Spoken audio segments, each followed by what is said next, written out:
on. Okay.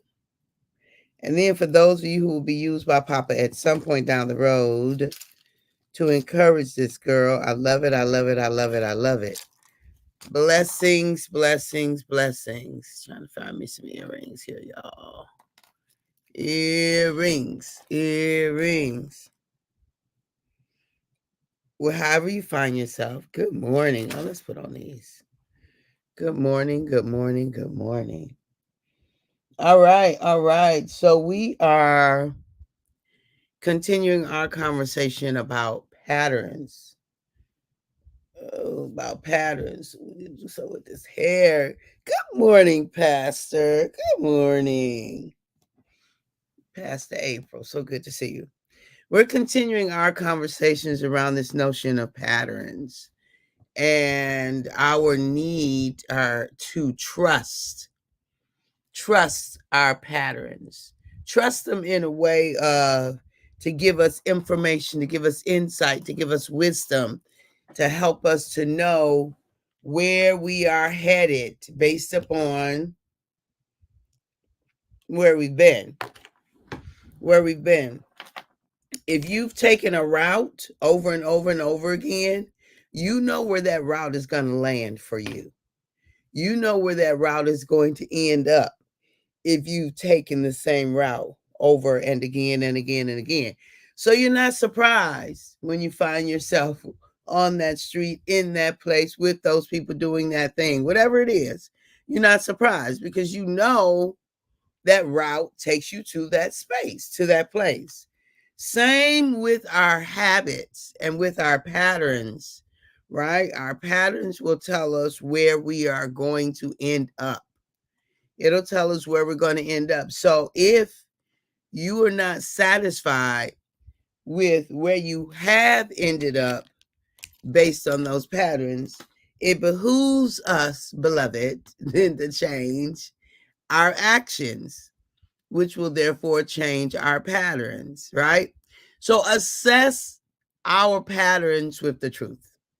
Assess our patterns with the truth. Tell yourself the truth, the whole truth, and nothing but the truth. Assess your patterns with the truth. What do you know about yourself? What is the reason that you do what you do? Like, really sit with yourself in this space. Because sometimes when we haven't done that deep reflective work, we don't really know why we're doing what we're doing. We don't really know.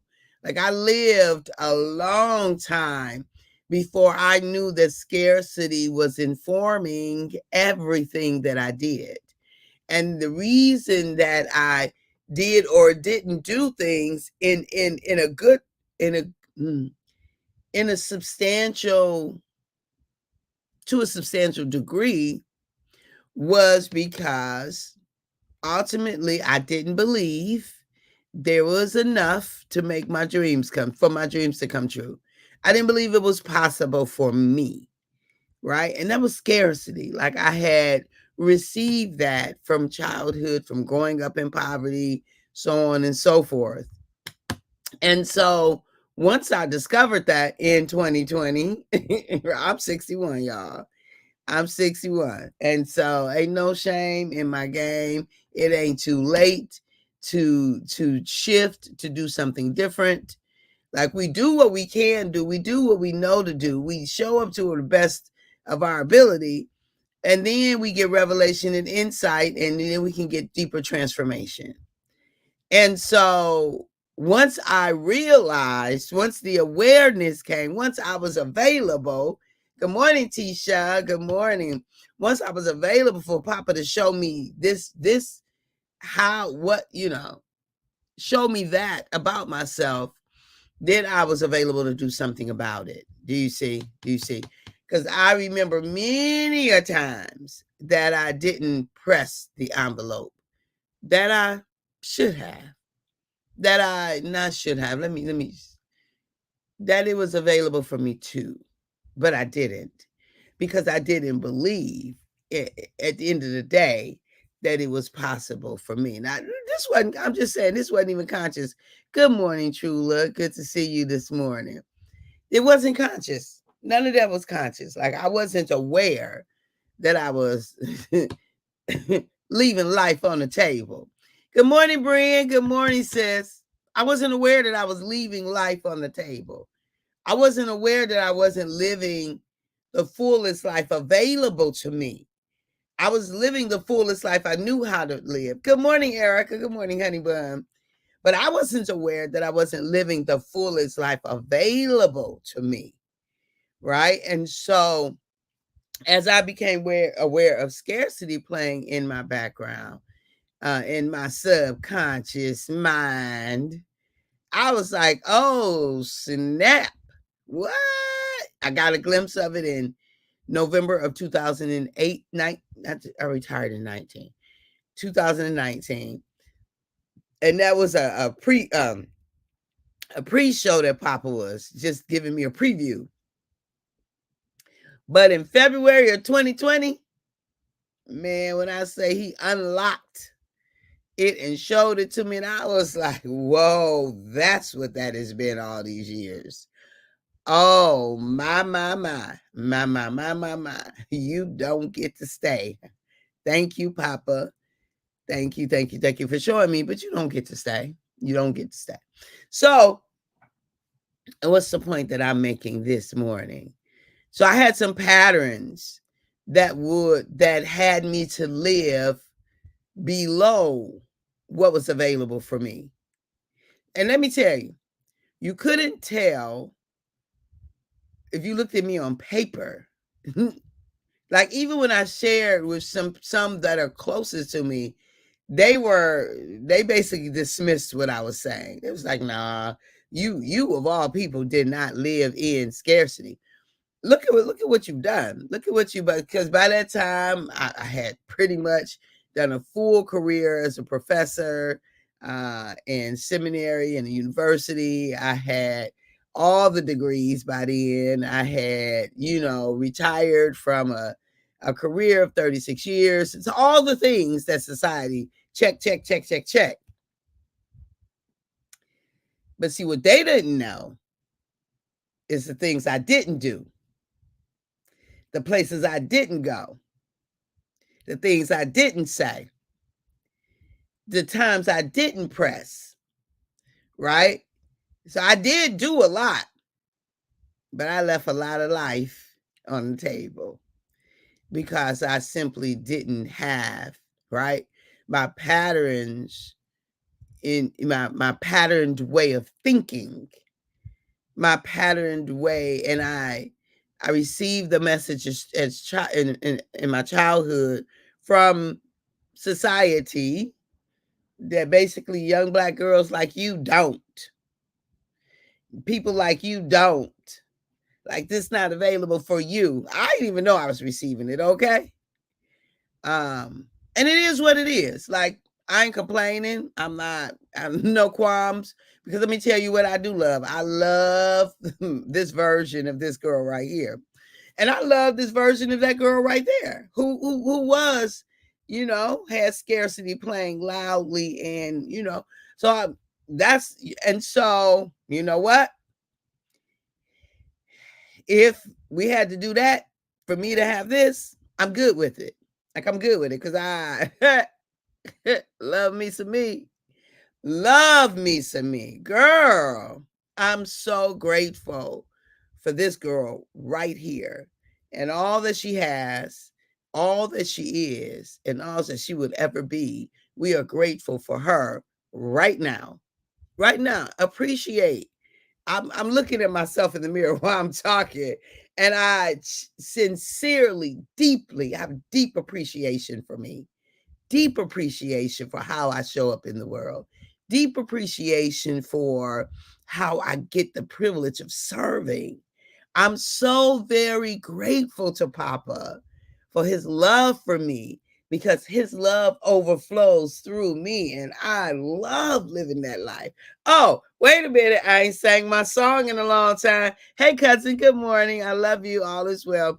So for those of you who don't know it, I need my blue pom-poms for this, and I don't even know my blue pom-poms out in the car. So we're gonna have to have a multicolored one. Hold on a second. Let's get the multicolor.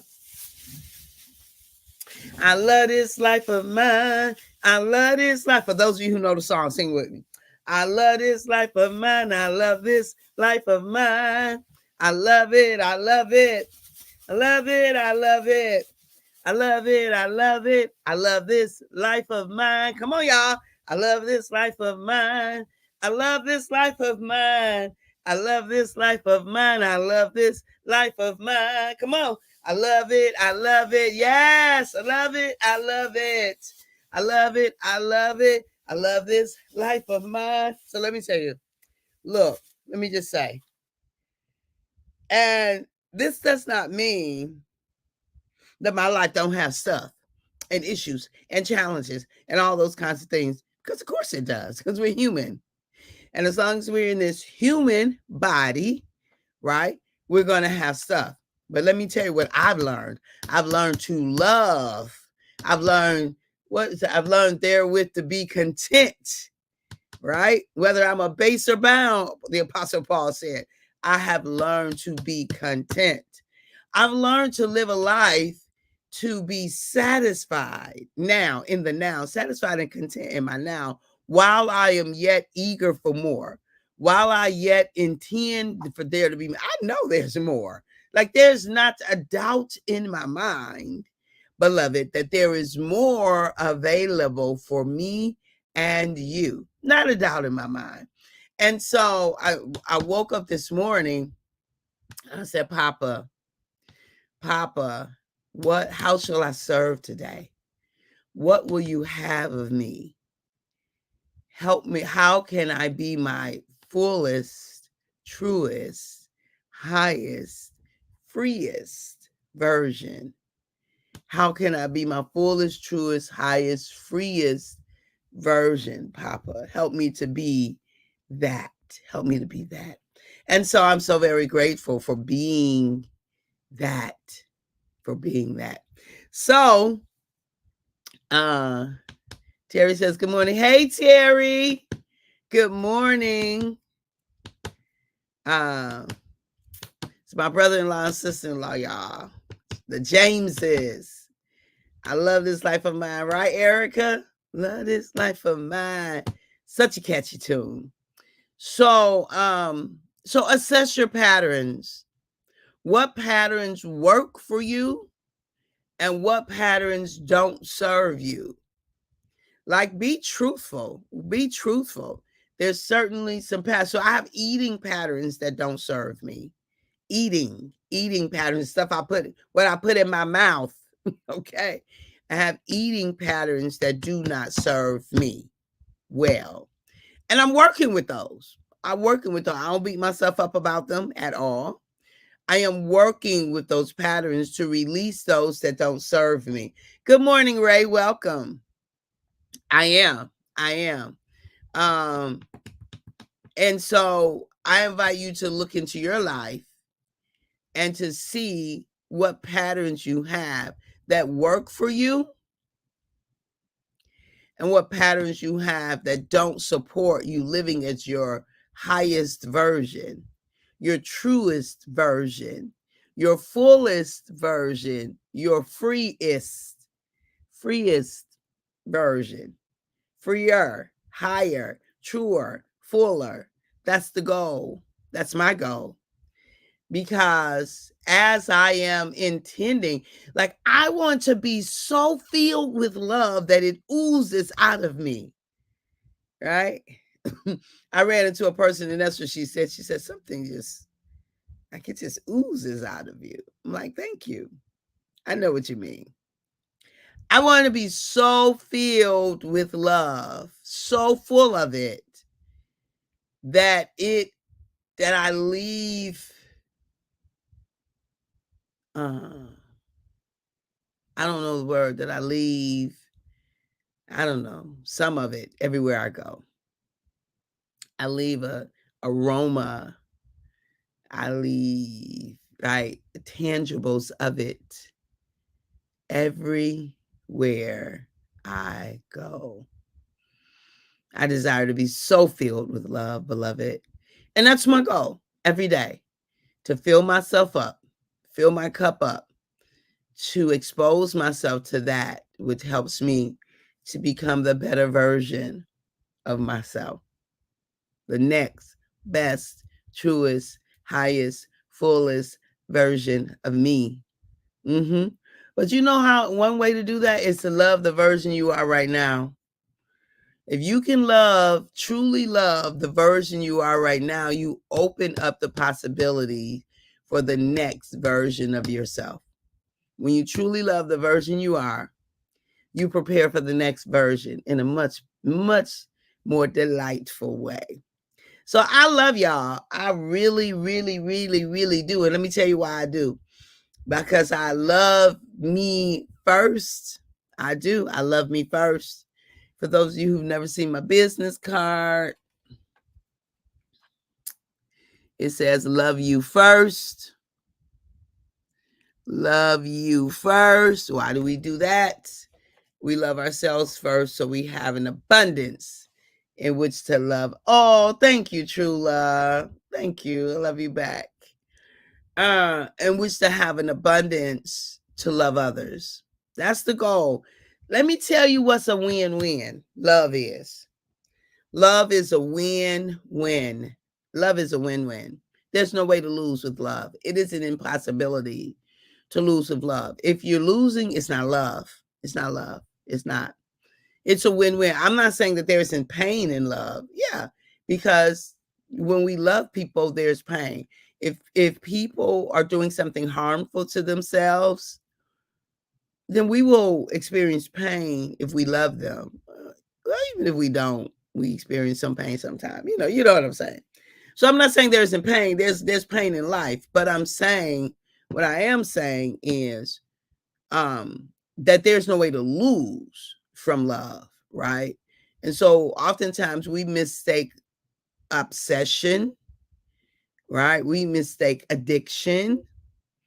We mistake the need to control for love. Those things are not love. Love expands, love's increase. Love is patient, love is kind. Love does not boast, does not envy, is not easily what is it? Not easily something. I'm mixing up a three-strand cord is not easily broken. Right? Love never fails. 1 Corinthians says. All right. At the moment that Abba gave us our breath, you know what? Me and you, we forfeited, we relinquished, we gave up the right to not be amazing. You are amazing. You are an amazing, wonderfully handcrafted masterpiece. You are. And you need to treat yourself like it. It's your responsibility to treat yourself as such. As I intend to continue to do that for me. All right. While I work out this whole eating thing. I love you. Talk to you soon. See ya. Bye-bye for now. We will be coming to you live from the airport tomorrow morning. So we're going to work it out. We're going to work it out. Because I'll probably be getting on the airplane right when I'm supposed to be doing 540. So y'all work with me, okay? All right. Bye-bye.